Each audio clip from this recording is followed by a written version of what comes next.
this afternoon to update you on the formation of President Akufo-Addo's government. So far,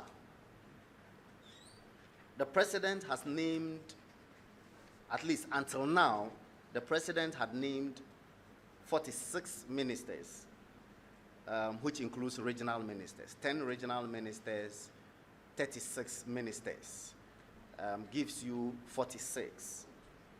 He also has named 10 deputy ministers for the regions, who are currently being vetted by the Appointments Committee of Parliament. Now, this morning, the president submitted a list of about 54 ministers, comprising 4 ministers of state and 50 deputy ministers, to the Speaker of Parliament for consideration by the Appointments Committee. Ladies and gentlemen of the press,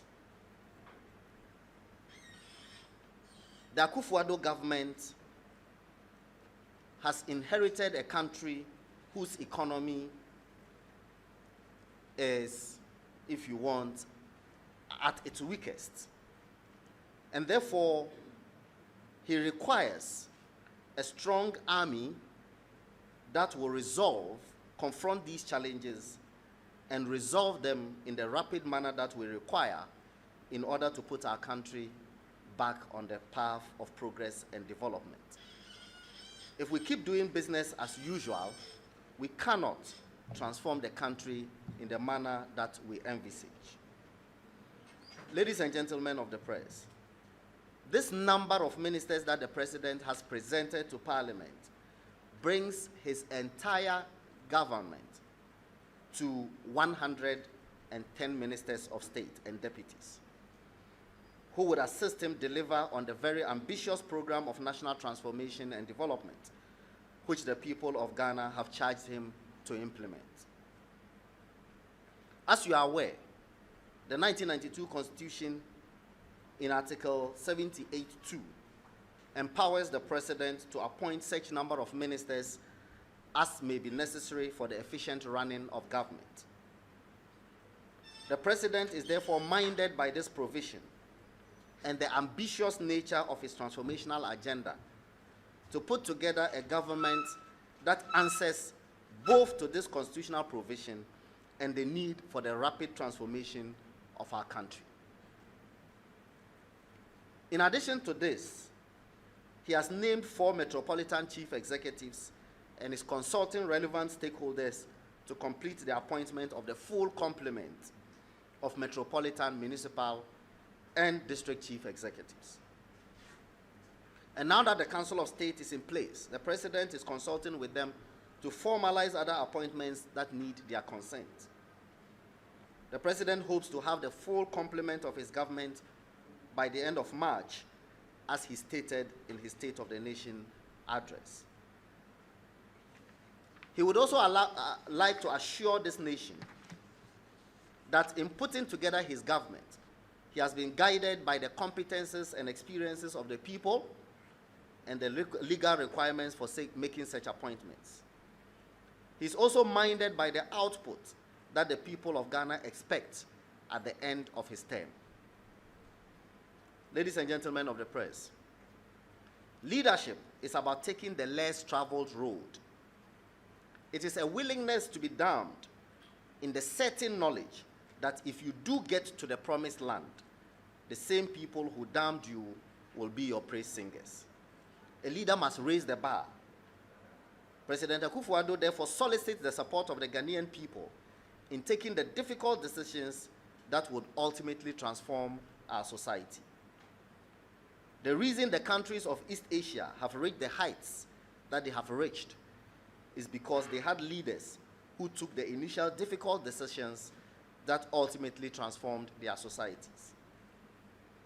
Having said all this, we wish to assure the Ghanaian people that we shall be mindful of excessive spending, which has no productive purposes. part of the president's determination to get a hold on national expenditure is why he has appointed a minister of state in his office responsible for procurement, whose responsibility will be to ensure proper value for money procurement. It is generally agreed that the biggest source of wastage of public funds is through public procurement.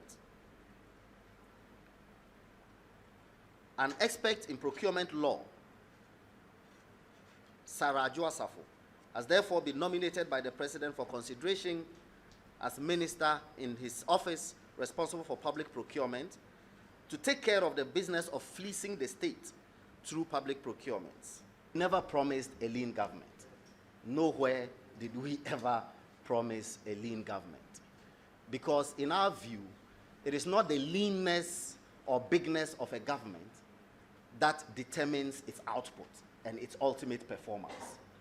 We have had in the history of this country governments that are smaller, that have landed this country in bigger debt and bigger mess than governments that have had bigger, if you want, ministers. For example, the Akufo government, apart from this Akufo-Addo government, would have been the government that had the biggest number of ministers and deputy ministers. But everybody knows President Kufuor's record in this country. Everybody knows at the end of President Kufuor's government what we did for this nation. Those who came subsequently after that and created all the financial mess that we have on our hands, which we are still dealing with, had smaller governments. So I can purport to run a government with 10 ministers and still create an avenue for them to loot our nation,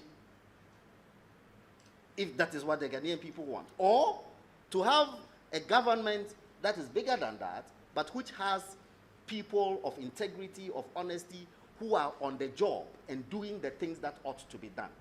After this press conference, I'll take you on a very little tour of the Information Services Department. And then you will see the rot that we sit over.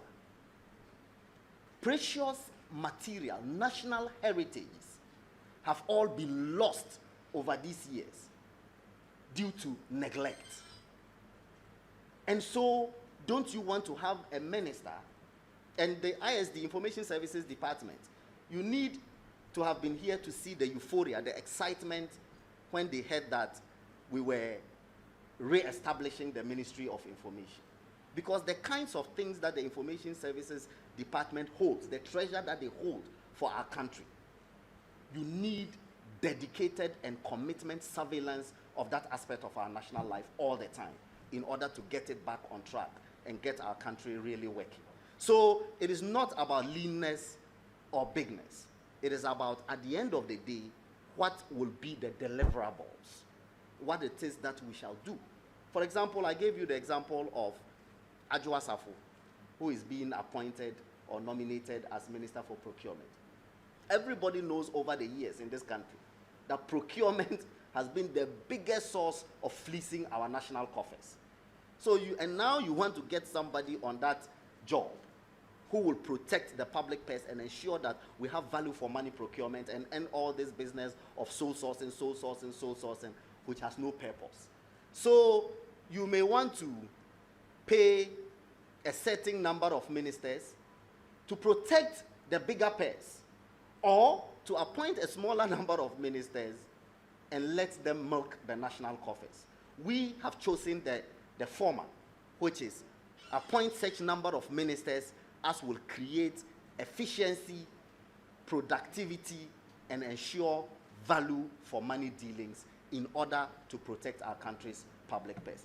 That is the path that Akufo-Addo has chosen. And as I said, a leader is somebody who chooses the uncharted path. A leader who does out of the ordinary things that will seem at the initial stages to be unpopular, but at the end of the day delivers the results that makes the people excited. And this is the path. These ministers are not going to be in the public purse. Oh, but of course, every other minister that you appoint, even if it is 1 cedi extra, it's an extra burden on the public purse. That's not the problem.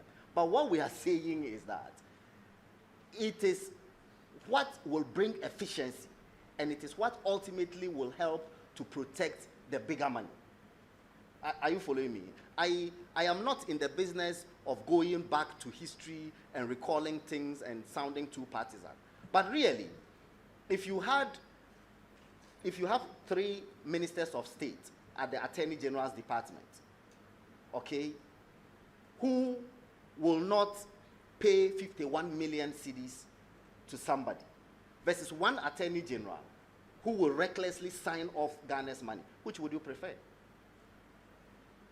So I am saying that I will choose an Attorney General and 2 deputies who will scrutinize public contracts and scrutinize things and make sure that we are protecting the bigger money that we could lose, as opposed to 1 person who will sit there and carelessly sign off government's money. As I said, leadership is about choices.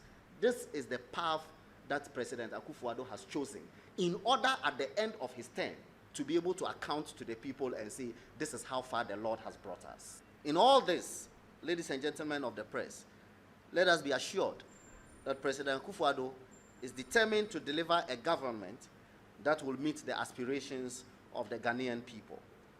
Thank you for coming, and God bless our nation and make her great and strong.